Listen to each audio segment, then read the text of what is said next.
Welcome back, everybody. We are on level 7 of lesson 17 mouse input. This is an assessment level. So I will read the directions. We'll take a look at the code real quick, and then I will read the rubric. But I'm not going to do this for you because it wouldn't be a very good assessment if I did, right? So it says fix the program. This program should only shake the creature when the mouse is pressed and only show directions when the mouse is not pressed. So let's run it. All right, so it's shaking and we see directions. So you should do one or the other. Change the code so that the creature only shakes when the mouse is pressed.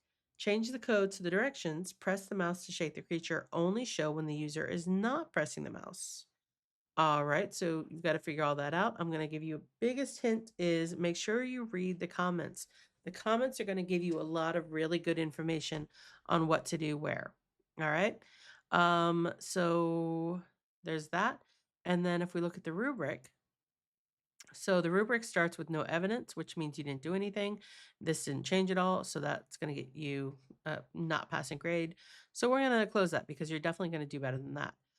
Limited evidence means that there is an else clause used, but there are major issues in the program that keep the program from running properly. So you did drag an if else statement in there, but it's not being used correctly. So we're going to do better than that. Convincing evidence. The creature only shakes when the user presses the mouse, good, and the text only appears when the user is not pressing the mouse, good, but there may be small errors such as problems with the size of the text or positioning of the creature. All right, so that'll get you a B.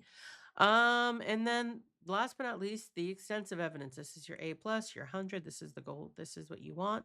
And it says extensive evidence. The creature only shakes when the user presses the mouse, and the text only appears when the user is not pressing the mouse.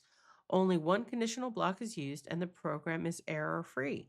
So that gets you your A plus. All right. So that's what we want to aim for. Make sure you are looking at the rubric and making sure you are looking at the instructions so you get the best grade you can. All right. So with that, I'm going to let you guys get started on this. I'm going to wish you good luck, and I will see you on the next level.